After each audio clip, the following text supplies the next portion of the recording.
ಸಣ್ಣ ಅತಿ ಸಣ್ಣ ಹಾಗೂ ಮಧ್ಯಮ ಉದ್ಯಮಗಳ ನಿರ್ದೇಶನಾಲಯ, ಎಂಎಸ್ಎಂಇ ಕೈಗಾರಿಕಾ ಮತ್ತು ವಾಣಿಜ್ಯ ಇಲಾಖೆ, ಜಿಲ್ಲಾ ಕೈಗಾರಿಕಾ ತರಬೇತಿ ಕೇಂದ್ರದ ಸಹಯೋಗದೊಂದಿಗೆ ಸಣ್ಣ ಅತಿ ಸಣ್ಣ ಮತ್ತು ಮಧ್ಯಮ ವರ್ಗದ ಉತ್ಪಾದನಾ ಕಾರ್ಯಕ್ಷಮತೆ ಹೆಚ್ಚಿಸುವುದು ಮತ್ತು ವೇಗಗೊಳಿಸುವ ಯೋಜನೆಯಡಿ ಉದ್ಯಮ ವ್ಯಾಪಾರ ಅಭಿವೃದ್ಧಿ ಮಾಹಿತಿ ನೀಡುವ ಕುರಿತು ಚಾಮರಾಜನಗರದಲ್ಲಿ ನಿನ್ನೆ ಒಂದು ದಿನದ ಕಾರ್ಯಾಗಾರ ಆಯೋಜಿಸಲಾಗಿತ್ತು.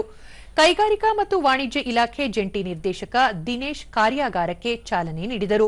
ಸಣ್ಣ ಅತಿ ಸಣ್ಣ ಹಾಗೂ ಮಧ್ಯಮ ಉದ್ಯಮಗಳ ಒಕ್ಕೂಟದ ಅಧ್ಯಕ್ಷ ಜಯಸಿಂಹ ಸೇರಿದಂತೆ ವಿವಿಧ ಇಲಾಖೆ, ಖಾಸಗಿ ಕಂಪನಿಗಳ ಅಧಿಕಾರಿಗಳು ಉಪಸ್ಥಿತರಿದ್ದರು. ಸಣ್ಣ ಅತಿ ಸಣ್ಣ ಹಾಗೂ ಮಧ್ಯಮ ಉದ್ಯಮಗಳ ಉತ್ಪಾದನಾ ಚಟುವಟಿಕೆಯಲ್ಲಿ ತೊಡಗಿರುವ ಕೈಗಾರಿಕೋದ್ಯಮಿಗಳು, ಕೈಗಾರಿಕಾ ಘಟಕ ಹಾಗೂ ವಿದ್ಯಾರ್ಥಿಗಳು ಭಾಗವಹಿಸಿ ಕಾರ್ಯಾಗಾರದ ಪ್ರಯೋಜನ ಪಡೆದರು.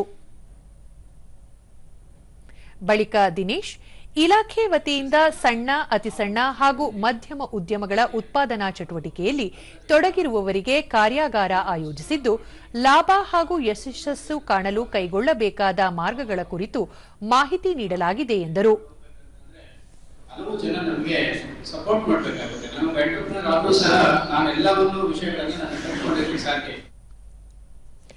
ಖಾಸಗಿ ಕಂಪನಿಯ ಮುಖ್ಯ ಕಾರ್ಯನಿರ್ವಹಣಾಧಿಕಾರಿ ಸಿದ್ದರಾಜು, ನಿರುದ್ಯೋಗದಿಂದ ಹೊರಬರಲು ಹೊಸ ಬಗೆಯ ಉದ್ಯಮ ಸ್ಥಾಪಿಸಲು ಸಾಕಷ್ಟು ಅವಕಾಶಗಳಿದ್ದು, ಯುವಜನತೆ ಅವುಗಳ ಸದುಪಯೋಗ ಪಡೆಯಬೇಕು ಎಂದರು.